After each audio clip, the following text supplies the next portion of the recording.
नमस्कार दोस्तों, पीसीएस गुरुजी में आपका स्वागत है। दोस्तों, जापान में एक बार एक राजा राज करता था। उसका एक नौकर था। राजा उस नौकर से बहुत प्यार करता था, बिल्कुल अपने दोस्त की तरह उसको रखता था। जो सुख सुविधा राजा को होती थी, कोशिश करता था राजा कि ऐसी सुविधा उस नौकर को मिले। काफी सालों से जो नौकर था वो राजा के साथ था। बिल्कुल एक दोस्त की तरह राजा और नौकर के संबंध थे। एक दिन राजा को पता लगता है कि जो नौकर है उसकी ही रानी के साथ संबंध है, यानी कि नौकर के संबंध जो है रानी से हो चुके हैं। अब जैसे सुना राजा ने तो इसको बहुत गुस्सा आया कि ये बहुत गलत उसका हुआ। राजा ने नौकर को बुलाया और बोला कि मैं चाहूं तो तुझे अभी तेरे गर्दन जो है उतार सकता हूं, अभी मार सकता हूं मैं, ठीक है, लेकिन चूंकि मैंने बहुत तुम्हें प्यार से अपने साथ रखा है, मैं तुम्हें एक मौका जरूर दूंगा। ये तलवार रखी हुई है, इस तलवार को उठाओ और मुझसे युद्ध करो। अगर तुम जीत गए तो ये रानी और ये राज तुम्हारा, अगर मैं जीत गया तो फिर कहने क्या, तुम खत्म हो जाओगे। नौकर कहता है, सर मैंने तो जिंदगी भर आपकी सेवा की है, मुझे तलवार चलाना तक की नहीं आता, उठाना तक की भी नहीं आता, मैं कैसे जीत सकता हूं आपसे। ये तो कोई सही लड़ाई नहीं होगी ना, क्योंकि आपसे बेहतर तलवारबाज इस साम्राज्य में नहीं है और मुझे तलवार उठाना भी नहीं आता, मैं इस युद्ध को कैसे जीत सकता हूं। राजा कहता है, नहीं भाई, मौका तुम्हें मिलना चाहिए था, मैं तुम्हें मौका दे रहा हूं, मैं उठाओ तलवार। अब मरता क्या ना करता, नौकर तलवार उठाता है और युद्ध शुरू होता है। दोनों लड़ते हैं, लेकिन राजा जो है, जो कि बहुत स्किल्ड होता है, राजा जो कि कई सारे कंपटीशन जीता होता है, कई युद्ध भी जीता होता है, कईयों को उसने हराया होता है, बड़े बड़े तलवारबाज जो राजा के सामने टिक नहीं पाते, वो इस बात से सरप्राइज होता है कि जो नौकर है, जिसको कुछ तलवार उठाना नहीं आता, वो नौकर बड़ी कुशलता से अपने आप को बचा रहा है। यानी तलवारबाजी भले ही उसको नहीं आती, लेकिन वो पूरी क्षमता से, पूरी शिद्दत से वो राजा के सभी वारों को हैंडल कर पा रहा है और अपने आप को बचा पा रहा है। राजा पूरी कोशिश करता है किसी तरह से नौकर को हरा दिया जाए, मार दिया जाए, लेकिन किसी भी तरह से जो नौकर है वो हर बार राजा से बच जाता है। बहुत देर तक लड़ाई होती है, अंत में राजा खुद ही हार मान लेता है, सरप्राइज होकर। उसे उम्मीद नहीं होती कि ये नौकर जो है इतनी देर तक टिक जाएगा उसके सामने, और राजा जो है हार मानता है। हार मानते ही अपना जो राज्य और रानी दोनों नौकरों को देखकर वो चला जाता है। अब उसके दिमाग में चल रहा होता है कि ऐसे कैसे संभव है कि एक नौकर जिसने कभी लड़ाई लड़ी नहीं, वो मेरे सामने टिक गया और जीत गया मुझसे। वो अपने गुरु के पास आता है और गुरु से बोलता है, गुरु जी ऐसा ऐसा हुआ है और एक नौकर ने मुझे हरा दिया, उसने कभी तलवार तक की नहीं उठाई थी। गुरु बोलते हैं कि ये तो होना ही था, ये तो होना ही था, और अगर युद्ध से पहले अगर मुझे पता होता तो मैं तुम्हें रोक देता, मैं कहता कि तुम ये चीज मत करो, क्योंकि इसमें तुम ही हारोगे, वो नहीं हारेगा। अब राजा बोलता है कि ऐसा क्यों, मैं तो एक्सपर्ट तलवारबाज था, वो तो उसको तो चलाने तक की नहीं आती थी। गुरु बोलते हैं कि तुम भले ही तलवार चलाने में एक्सपर्ट थे, इसलिए तुम बहुत कॉन्फिडेंट थे, तुम बहुत श्योर थे कि तुम्हें तो जीतना ही था, इतना तुम्हारा लाइफ रिस्क में नहीं थी। लेकिन नौकर, उसकी जिंदगी जो है वो रिस्क पे थी।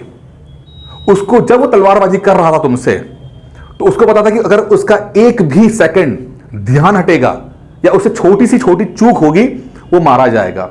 वो अपने जीवन को बचाने के लिए प्रयास कर रहा था। इसीलिए जो भी तुम वार करते थे उससे वो अपनी पूरी क्षमता के साथ बचने की कोशिश करता था और वो बच जाता था पूरी क्षमता के साथ। इतने मुश्किल वक्त में उसका जो फोकस लेवल बहुत ज्यादा था, उसकी जो बॉडी के अंदर से जो छुपी हुई जो क्वालिटीज थी वो निकल के आ रही थी, वो सपोर्ट कर रही थी। लेकिन चूंकि तुम बहुत एक्सपर्ट थे तलवार चलाने में, तुम्हारा जीवन दांव पर नहीं लगा था, क्योंकि तुम्हें पता था कि तुम मरोगे नहीं। तुम्हें इतना ज्यादा अच्छा तलवार चला लेते हो कि तुम्हें पता था कि तुम मरोगे नहीं, हारोगे नहीं, तुम बहुत श्योर थे। इसलिए तुम अपनी एफिशिएंसी से कम लेवल पे जाके युद्ध लड़ रहे थे। वहीं तुम्हारा जो नौकर है वो अपनी क्षमता से ज्यादा जाके युद्ध लड़ रहा था, इसीलिए वो जीत गया और तुम हार गए। मनोवैज्ञानिक यानी साइकियाट्रिस्ट ये बोलते हैं कि इंसान के अंदर, चाहे वो दिमाग हो चाहे शरीर हो, असीम संभावनाएं हैं, अनलिमिटेड क्वालिटीज हैं, कैपेबिलिटीज हैं, अनलिमिटेड। और वही क्वालिटीज डेवलप हो पाती हैं जिनको डेवलप होने का मौका मिल पाता है। आपने कई बार देखा होगा कि मान लो कोई व्यक्ति ऐसा है कि उसका कोई, मान लेते हैं, राइट हैंड नहीं है, तो आप देख के बड़े आश्चर्यचकित हो जाएंगे कि उसका लेफ्ट हैंड जो है वो बहुत ज्यादा मजबूत होता है। या किसी व्यक्ति के हाथ नहीं है तो पैर बहुत मजबूत होंगे। कुछ ना कुछ ऐसा होगा कि चीजें बैलेंस हो जाती हैं। तो जिन क्वालिटीज को, जिन कैपेबिलिटीज को डेवलप होने का मौका लगता है, इंसान की वो क्षमता डेवलप हो जाती है। मान लेते हैं कि कोई व्यक्ति, मान लेते कोई औरत का बच्चा बीमार है, आप देखोगे वो औरत अपने उस बच्चे के प्यार में जाकर वो इतना ज्यादा समर्पित होती है, इतना कि एक आम मां उतना नहीं कर पाती जितनी वो एक कर ले जाती है। उसका समर्पण, उसकी सेवा करने की क्षमता दूसरी माओं से बहुत ज्यादा बढ़ जाती है। वो कम सोती है, कम खाती है, लेकिन उसके बावजूद भी वो उतनी शिद्दत से अपने बीमार बच्चे की सेवा कर ले जाती है, क्योंकि उसके अंदर वो क्वालिटीज डेवलप हो पाती हैं, क्योंकि मौका ऐसा पड़ा, ऐसी सिचुएशन आई कि वो, उसकी जो क्वालिटी थी वो डेवलप हो पाई।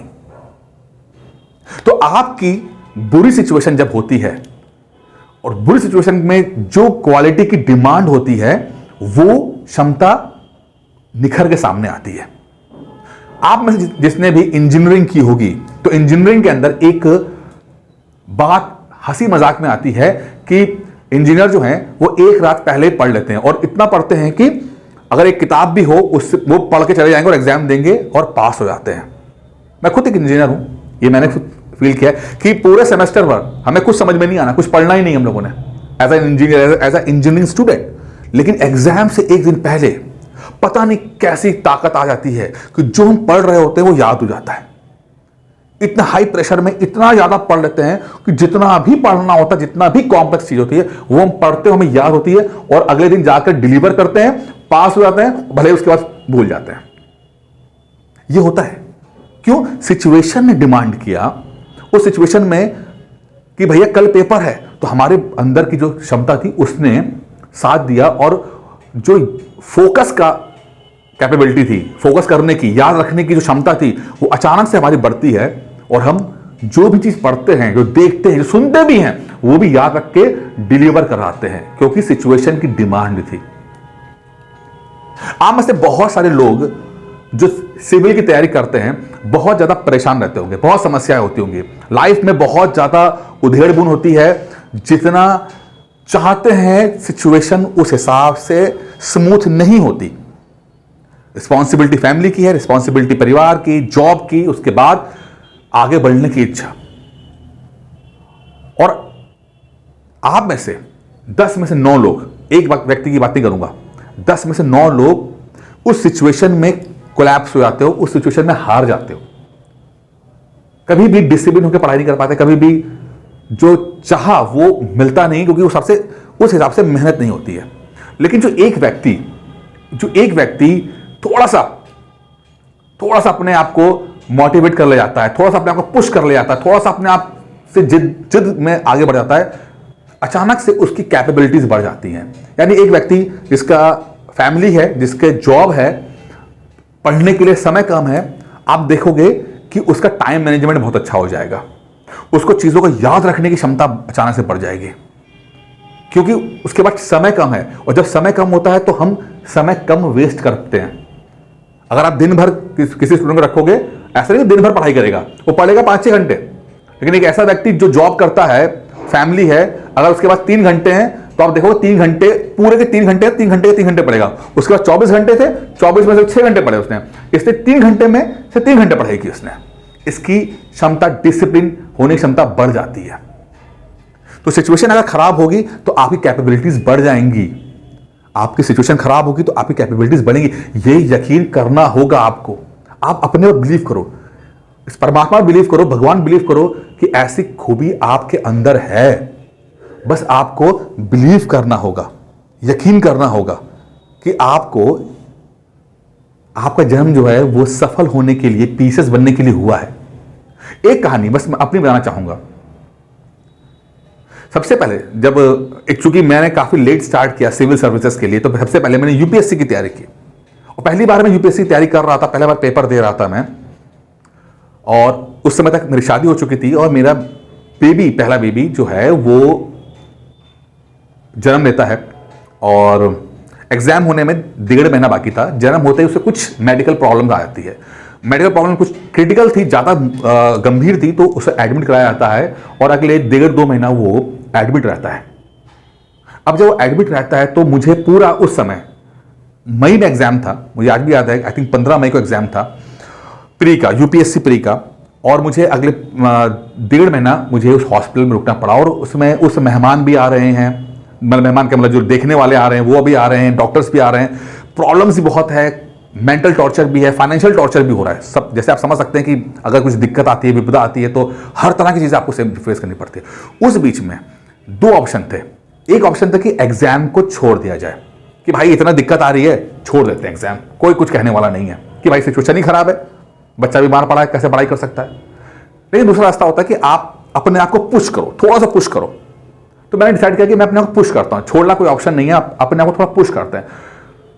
मैंने थोड़ा सा पुश किया, ठीक है, बहुत आइडियलिस्टिक सिचुएशन नहीं थी सिचुएशन। किताबें भी हॉस्पिटल में बैठ के पढ़ना पड़ा, जो कमरा लिया था उसमें बैठ के पढ़ना पड़ा, कम समय में पढ़ना पड़ा, बट पढ़ा, जितना कर सकता था किया। और यकीन मानिए कि चूंकि सिनेरियो बहुत खराब था, सिचुएशन बहुत खराब थी, याद रखने के लिए जो सिचुएशन बहुत अच्छी नहीं थी, पढ़ने के लिए बहुत ज़्यादा अच्छा माहौल नहीं था। लेकिन मैंने ये देखा कि जब मैंने इतने स्ट्रेस वाले माहौल में पढ़ाई की तो वो ज़्यादा पढ़ा मैंने और याद भी रख पाया मैं, क्योंकि मेरे पास और कोई रास्ता नहीं था पढ़ने के सिवा। मैंने पढ़ाई की। उसके बाद एग्जाम जो दिया, पहली बार यूपीएससी का मैंने पेपर दिया और वो प्री निकला। उसके बाद मैंने इंटरव्यूज दिए, यूपीएससी के भी दिए, पीसीएस के भी दिए, सब दिए। लेकिन आज भी अगर मुझे कोई चीज मुझे यकीन दिलाती है, अगर मैं कभी परेशान होता हूं, मुझे एक चीज जो मुझे अपने जो मैंने किया और उससे मुझे कॉन्फिडेंस बिल्ड हुआ, सिर्फ ये है कि एट अ वर्स्ट कंडीशन, बद से बदतर सिचुएशन के अंदर भी अगर इंसान चाह जाए तो उसकी कैपेबिलिटीज डेवलप होती हैं और वो सफल हो सकता है। ऐसा एक बार मेरे साथ हुआ और ये चीज अभी इतने साल हो चुके हैं इस बात को लेकर, लेकिन जब भी सिचुएशन खराब होती है, जब भी मुझे लगता है कि यहां से आगे का रास्ता नहीं दिख रहा, मैं उस चीज को सोचता हूं और मुझे वो कॉन्फिडेंस देती है। मैं यही बात समझाने जा रहा हूं आपको कि अगर आपको लगता है सिचुएशन बहुत खराब है, देखिए मानिए सिचुएशन जब खराब होगी तो आपकी वो क्वालिटीज डेवलप हो जाएंगी, उनको मौका मिलेगा, क्योंकि कंफर्टेबल सिचुएशन में कभी भी वो क्वालिटीज डेवलप नहीं हो सकती। वो राजा याद है, राजा तीरंदाज अच्छा था बट अपनी क्वालिटीज को बढ़ा नहीं पाया, क्योंकि वो सिचुएशन में था ही नहीं, स्ट्रेस वाली सिचुएशन में था ही नहीं। अंग्रेजी में कहावत है, insecurity is the biggest security. जब आप इनसिक्योर होते हो, सबसे ज्यादा मेहनत आप तब करते हो। आप अपने आप को देखना, सबसे ज्यादा दिक्कत में जब होती है, सबसे ज्यादा मेहनत करोगे आप। Insecurity is the biggest security.